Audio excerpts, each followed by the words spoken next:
Alors Alice Zaguri, bonjour, installez-vous, prenez votre temps. Bonjour. Bonjour.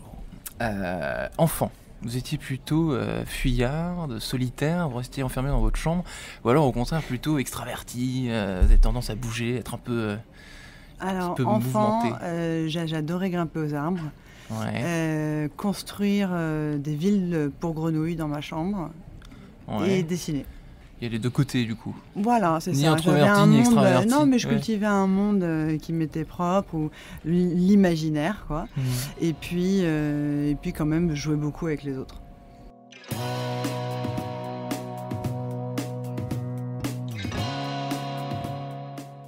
Bonjour à tous et bienvenue au Talk Dessineur du Figaro. Aujourd'hui, j'accueille Alice Zaguri, qui est cofondatrice de The Family, un écosystème, on peut dire, qui accueille et accompagne des entreprises et non pas des grenouilles, un animal dont vous étiez fan, semble-t-il. On peut psychanalyser ça, on sait pourquoi.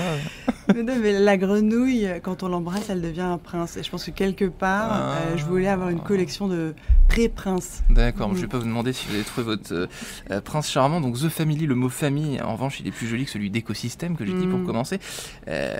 Et pourtant, vous voyez votre société, vous, de la même manière, Alice Zaguri, comme une famille. C'est comme ça que vous avez monté The Family.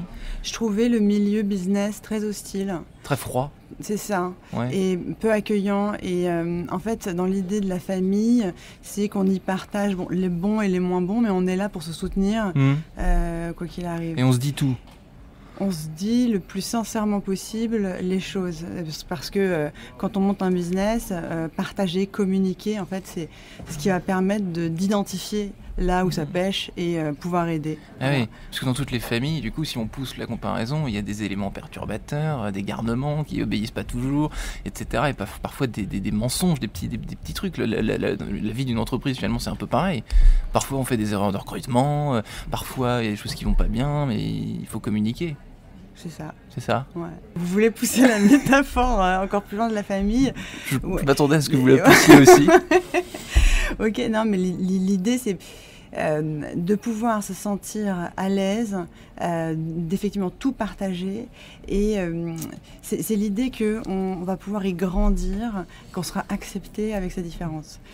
Dans une famille, quand on fait partie de la famille, a priori, normalement, dans une bonne famille, on reçoit de l'éducation, et puis on est accompagné pour pouvoir grandir. Voilà, c'est ça. C'était l'idée de The Family, c'était de donner, d'offrir beaucoup d'éducation, parce qu'on sentait qu'il y avait une méconnaissance de tout ce qui était business, tout ce qui portait autour de l'entrepreneuriat, et on voulait le partager.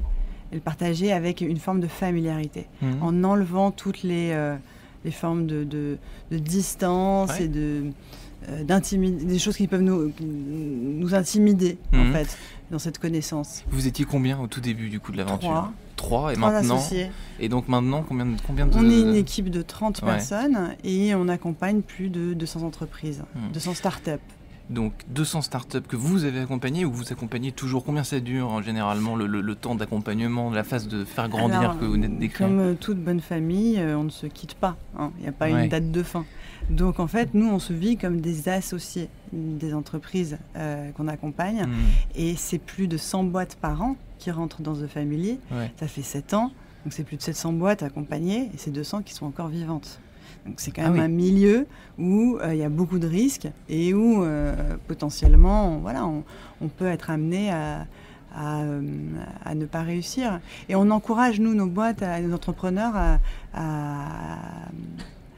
à fermer la boîte si ils n'ont pas réussi. On ne veut surtout pas qu'ils restent... qui se battent pour rien, quoi. C'est ça. Et ça, vous voyez souvent parce que je crois que le chiffre, c'est 90%, je crois, des startups qui... C'est énorme. Donc ce que vous me dites, vous, c'est que dans votre famille, il n'y a pas de... On a plus de chances de survie. Plus de chances de survie. Parce que vous avez développé, vous, un flair absolument... Pas du tout. Non. Non, et encore aujourd'hui, après 7 ans d'expérience, je serais incapable de donner un critère qui soit vrai pour sélectionner, identifier les gens.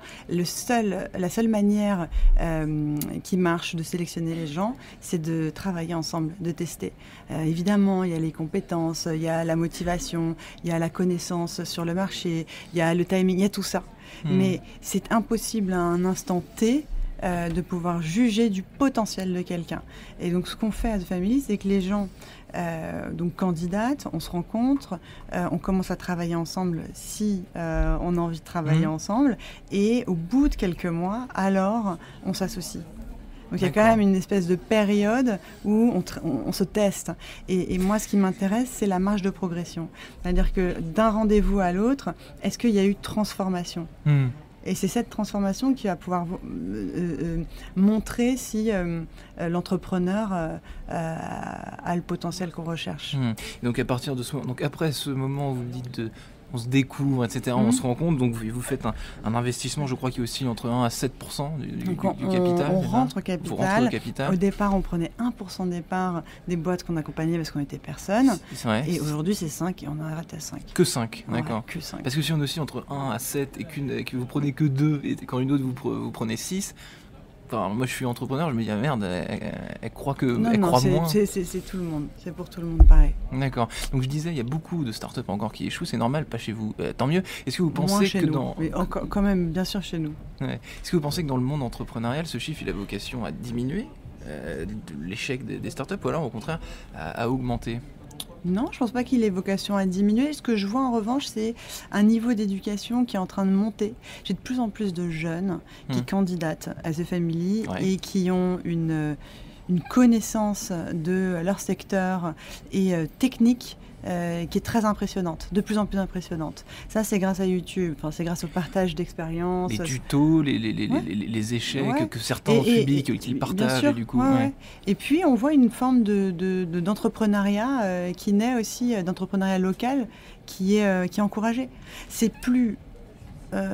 c'est moins vu comme quelque chose de privilégié d'être entrepreneur. C'est beaucoup plus accessible. Et donc on le sent parce qu'on voit des profils absolument différents qui candidatent à The Family. Ouais, par exemple là, on a un jeune de 16 ans qui, tout seul, dans sa chambre, a créé un casque de réalité augmentée. D'accord. Par exemple, qui marche. Casque de réalité à partir de ressources qui étaient libres et en ligne. Et d'ailleurs, il a mis lui-même toute la recette de son casque de manière libre en ligne.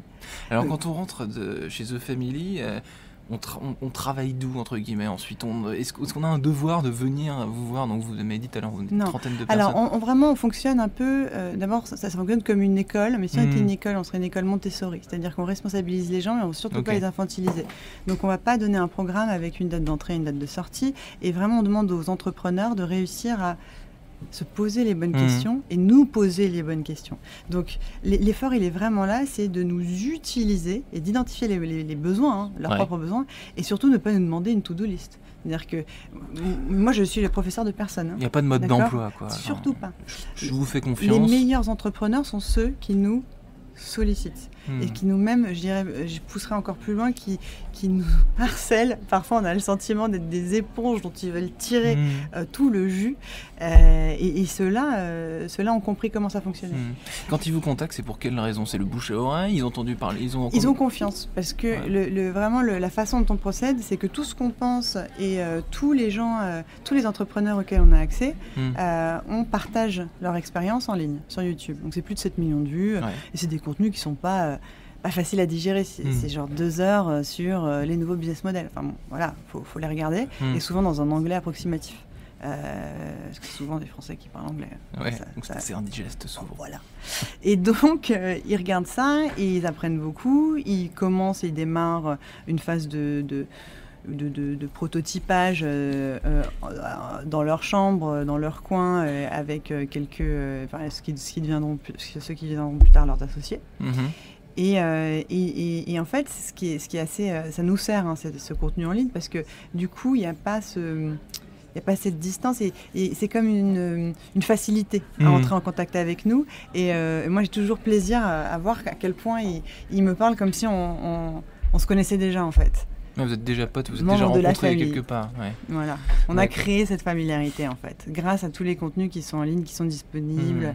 Et c'est pas que des contenus en ligne, c'est beaucoup d'événements, de rencontres. Et donc, vous me posez la question sur qu'est-ce qui se passe, d'où on travaille, etc. Donc, en fait, il y a cette familiarité qui existe, il y a cette compréhension des rôles de chacun, parce que nous, on est une équipe de 30, donc qui sert à quoi et qui est-ce que je vais solliciter pour quel genre de questions. Et donc, c'est principalement en ligne. Donc, ça veut dire qu'on a des boîtes qui sont à Londres, à Milan, à Berlin, qui peuvent être partout en Europe. Et néanmoins, il y a le besoin de se retrouver, pour pouvoir créer des liens, pas seulement avec l'équipe de The Family, parce que ce serait pauvre sinon, mais avec l'ensemble des boîtes qui font partie de The Family.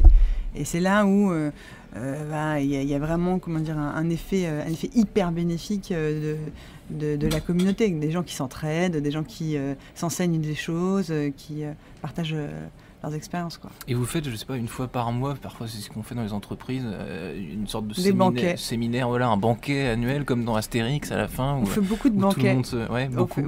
On fait beaucoup de banquets. Non, mais c'est hyper important parce que on n'est pas des robots et on crée cette familiarité aussi en passant du temps ensemble. Et ça, c'est vraiment quelque chose dès le départ, dès la naissance de The Family. On voulait avoir une maison à la campagne, même un château. Voilà, on rêvait grand.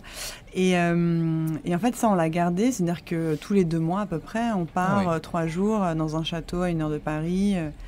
Toujours le même ? On change. D'accord. On change. mais l'idée, voilà, c'est à la fois donc ce qu'on appelle des unconference. Donc c'est un format de non-conférence. C'est-à-dire que personne n'apprend quoi que ce soit à qui que ce soit. Mais néanmoins, des sujets sont proposés par les uns et les autres afin de partager leur expérience. Voilà. Merci Alizée Guri. De rien.